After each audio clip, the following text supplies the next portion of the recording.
an East Asian island nation situated in the Northwest Pacific Ocean. Tokyo is the capital and largest city of Japan with Yokohama, Osaka, Nagoya, Sapporo, Fukuoka, Kobe and Kyoto as major cities. Okay, now we move to Japan's politics. Japan's politics are governed by a multi-party bicameral parliamentary representative democratic constitutional monarchy whereby the emperor is the head of the state and the prime minister is the head of the government and the head of the cabinet, which leads the executive branch. Next, we move to Japan's economy. Japan's economy is a highly developed free market economy. It is the world's third largest economy in terms of nominal GDP and fourth largest in terms of purchasing power parity, and it is the world's second largest developed economy. Japan is a member of both the G7 and the G20. Japan is now a global leader in the production of electrical appliances and electronics, vehicles, aircraft, machine tools, chemicals, and so on. Okay, now let's move to Japanese society. Japanese society has been portrayed as being a class structure in which very tiny elite groups and an enormous number of middle-class people. However, there are significant social differences among rural and urban residents, including family composition, educational attainment, and labor force participation. The similarities of Malaysia and Japan from the aspect of economics is agriculture sector. Malaysia and Japan's partnership in various agriculture projects, including production, processing, and marketing. Malaysia further expressed its interest in expansion of access for agricultural products to the Japanese market and comparison, as well as technical assistance from Japan to build capacity of Malaysian export of agricultural products, including vegetables, fruits, value-added animals, product and fisheries.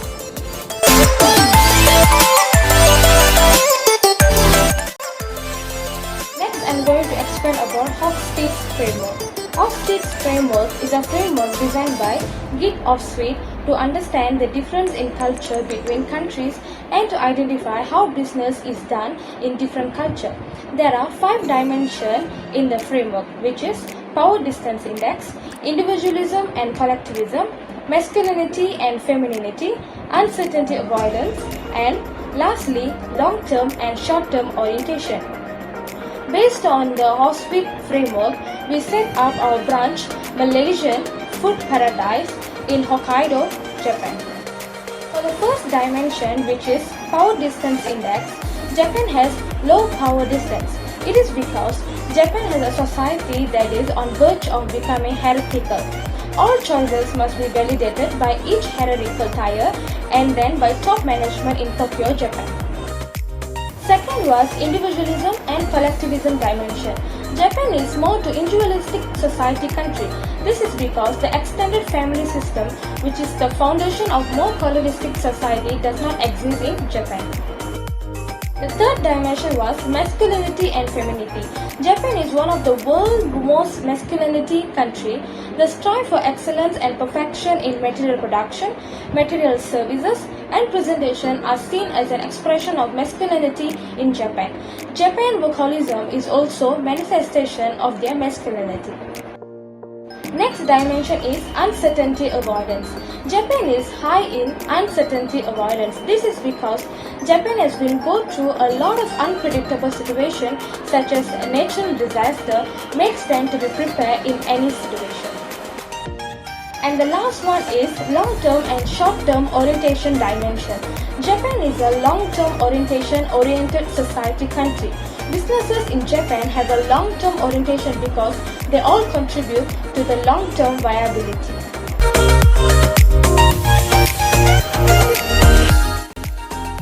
Now I'm going to explain about challenges in managing cross-cultural issues between Japan and Malaysia. There are altogether 4 challenges, which is difference in communication style, difference in custom and religion, difference in work culture, and difference in decision-making style. The first challenge was difference in communication style. People interact in a variety of ways across and even within culture. Different cultural norms to the proper level of aggressiveness in communication style can also contribute to cultural misunderstanding. In Japan, Japanese communication style is significantly more indirect and less verbose than that of the English-speaking West. On the other hand, Malaysia rely on communication that necessity to preserve an harmonious relationship. The second challenge was difference in custom and religion. Customs is a cultural concept that represents a predictable, repetitive pattern of conduct that is typical of life in social systems. In Japan, people greet one another by bowing, while in Malaysia, mostly will greet each other with Western custom, which is handshake. Furthermore, religious belief differ from religious practice or religious behavior in that some religion won't follow or practice. In Japan, there are two primary faiths, which is Shintoism and Buddhism. In contrast, Malaysia is a multiracial country with Islam as its official religion, followed by Buddhism, Christianity, Hinduism, and others. Next was difference in work culture. Work culture is a set of attitudes, ideas, and action that make up a workplace normal setting. In Japan, Japanese will work for long hours in a day and they are more focused in their work. Japanese people tend to place more emphasis on their work process. Japanese prefer to work in a group. Meanwhile, in Malaysia, employees need to work only 9 hours per day and 5 days for a week. Employees in Malaysia will receive SMS and email even if they are outside of business hours. They also face a lot of problems with their working habits such as passive-aggressive behavior, overwork, and unrealistic goals. Lastly, difference in decision-making style also one of the challenges that face in managing cross-cultural issues. Individual roles in decision-making style differ from country to country. In Japan, Japanese use diverse concepts and techniques and policies in decision-making, while in Malaysia, Malaysians make decisions based on strategies. Strategies are people and connection factors that assess in decision potential implication on people, processes, organization, and outcomes.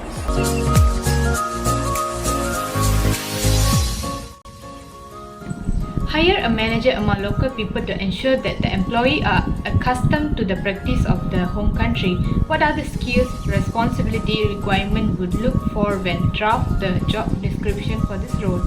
A manager job requirement includes adaptation and flexibility. Because people who are adaptive are more motivated than discouraged. By choosing a person who is open-minded and committed enough to adapt to the other culture, thinking about the specific skills that this person would develop the business in abroad. A flexible manager also can treat employees as individuals and make an effort to accommodate personal styles and needs. By providing workers with greater latitude and about the way they accomplish the company's goal. The second requirement is a better communicative skill with interchange. The assignee has the ability to provide updates to the host, home corporate partner, and other stockholders, reaching the HQ to understand and identify how companies stand to benefit and how employees can progress in as a result of their explore and experience. A manager must share info with everyone in the organization in order to put the plan into practice. That's why manager must communicate with all the members of the organization to implement the plans. Next, decision making and proactive is a job description for a manager. Manager responsible for identify and resolve problems on a daily basis. Manager requires outstanding attention to details and ability to remain under pressure to ensure that team is productive and the workflow runs smoothly when the problem arises. Creative thinking will help to come up with the innovative solution that minimize the impact on the team and the business as whole.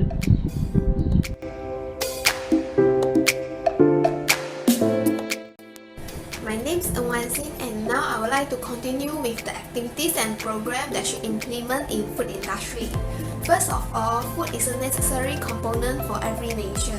Manager was playing an important role to develop the food industry and make sure the good food quality are supplied all year. The first component has to be concerned is food processing. Food processing is a process of converting raw material to marketable food item. However, human interaction and negligence was the main contributor of food contamination during processing.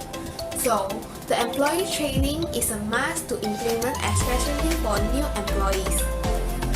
The food safety training and sufficient handling standards are critical to the development of high-quality meals and products. A new guideline and procedure are needed to instruct a worker on proper handling in the technique of food processing because it can increase the efficiency by using more accurate or responsible handling procedure. Secondly, transportation and logistics are also important in food industry to preserve the food quality and avoid deterioration. Managers should do a transportation and logistics training to make sure the freshness of food during delivery. Investigation of climate and traffic are needed as well to make sure the food can be fast delivered with good condition. All the rules and procedure must be understood by all the parties that involved in the supply and logistic chain in order to approach the systematically delivery. Last but not least, a food festival is the best way for food industry and restaurant to do their research and development. A manager should not miss out any chance of food festival because this is the best way to approach their food. After trying the food sampling that provided in the food festival, they can give more accurate opinion based on the taste of food. Analyze the feedback after and do some improvement on develop a new or different food to satisfy customer needs. And last, marketing is important for every business, which included food business. A manager should implement the loyalty program as part of their marketing strategy. This program is to collaborating with the online food apps, which may include the free purchase or discount to the customer, and this will encourage the visitor to check out their restaurant. For example, Foodpanda and GrabFood are frequently used by people because the discount and promotion that given are attracting them. So, this program will definitely help the restaurant to be outstanding in among of all the restaurants. Next, what are the behaviors or attributes in the organization should demonstrate to ensure a corporate culture that accepts their cultural differences is by exchanging business cards called meishi. Is an important element of the first meeting in Japan. By exchanging meishi, Japanese people can determine our position and rank. To show our respect, give and receive card with both hands, keep them on the top of the table, do not scribble or flick them. Exchanging meishi is comparable to shaking hands in Japan. Another integral element of Japanese culture is bowing. The employee should bow by bending from the waist at a 30 to 45 degree angle to show respect. In Japanese culture, respect for age and rank is extremely important. Attempt to introduce yourself in Japanese when meeting someone for the first time, even if you do not speak Japanese clearly, because knowing a few important keywords proves that you have done your research and sets you apart from many of your competitors. In Japan, business protocol is heavily impacted by social structure and culture, resulting in a very specific manner of acting during business meeting. One of them is being on time. In any firm, time is a valuable resource. Arriving at least 10 minutes early to any meeting is considered normal and respectable in Japan. Next, being prepared with Japanese language paperwork and business cards demonstrate respect and concern with whom you are doing business. Furthermore, in Japan, business professionals like plain and dark color clothing such as black and grey because they appear more clean. Any clothing such as winter coats, jackets should always be removed outside the office. and how to create a sense of inclusiveness. Knowing how to establish an inclusive work environment that allows all employees to attain their full potential is one of the challenges of having a diverse workforce. Managers can create a sense of inclusiveness among employees by providing basic language requirements for the employees through language classes.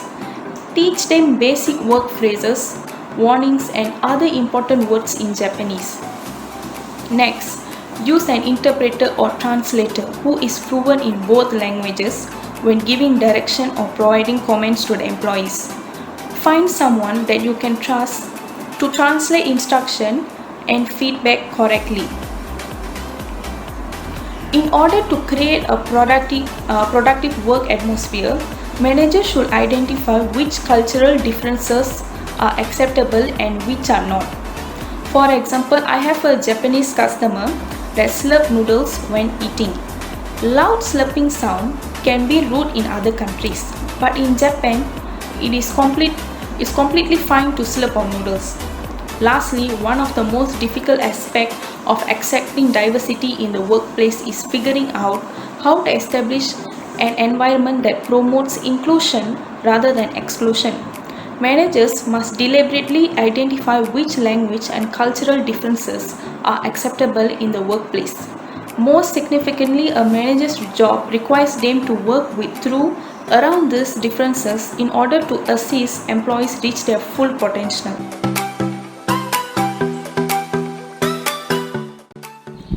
Measure the effectiveness of the cultural integration and what are the factors. There are 4 factors in total, which includes mission, consistency, adaptation, and involvement. Found that the trait of the mission and consistency are best predictor for profitability. Involvement and adaptability are best predictor for innovation, while adaptability and mission is the best predictor of the sale of growth. The first factor is involvement, where the executive, manager, and employees are committed to their work and feel that they own a piece of their organization. Second factor is consistency. Organizations tend to be executive because they have strong culture that they highly consistent and well coordinating and well integrated. Last but not least, adaptability. They are able with continuous changing the system, so they are improving the organization's collective abilities to improve value for their customers.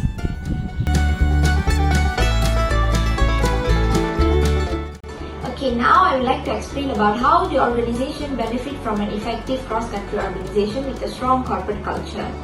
Corporate culture refers to the beliefs and behavior that determine how a company's employees and management interact and handle outside business transactions. We can say that a strong culture exists when the key values are held with intensely and widely shared. When the employees accept the organization's key value, they will give more their commitments to those values and will make a strong culture, and it also will affect the way managers plan, organize, lead, and control.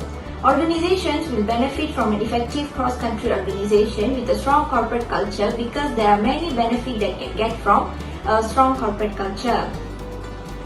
Firstly, it will make the employees feel like they belong to the firm. It feels like they are at home and surrounded with all the people that work together like a big family.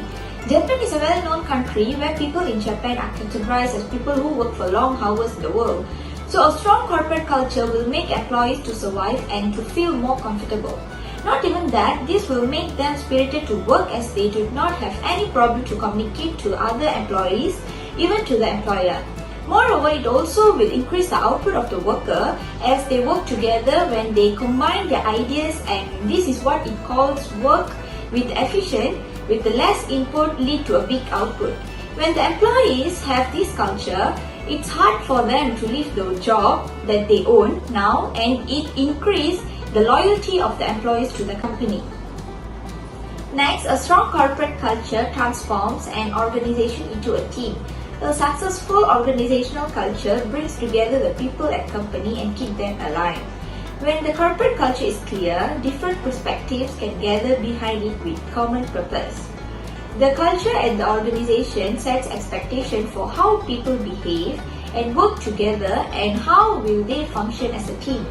In Japan, there's a strong sense of teamwork. Each industry is different, but Japanese companies tend to work on projects as a team. People tend to set their co-workers as teammates and decide on things together in meetings. In this way, a strong corporate culture breaks down the boundaries between siloed teams, which we can call as isolated teams, guide decision making, and improve workflow overall. Besides that, strong corporate culture will also encourage the employees to become more creative and more innovative. People in Japan are usually more advanced in doing work and willing to become the risk-taking organizations. So, a strong corporate culture will encourage the employees to always to think for new ideas where they can adapt with the situation in Japan. These ideas may help the managers to solve the problems that the company faces. These ideas may also help the company to increase their revenue by create a new product on the line products, or can reduce the cost to produce the product. When the employees participate in the problem, they gain more experience from it and also be able to overcome upcoming problems easily. Moreover, culture impacts performance and employees' well-being. It is clear that organizational culture has a direct impact on performance and, more importantly, employees' well-being. A healthy culture addresses both of these areas by finding an appropriate balance based on company values. Employee well-being strategies have the potential to bring huge benefits to employers and employees alike, but they need to be introduced to the right way, for the right reasons, and at the right time. Okay, now as a conclusion, building a strong corporate culture is about planning and developing real growth opportunities for people in an organization, because when the people in an organization grow, so does the organization. Coaching, mentorship, education, training, all these are the ways of improving, of getting better at what we do. A culture that emphasizes the importance of learning is better off, and there's always more out there for us to learn.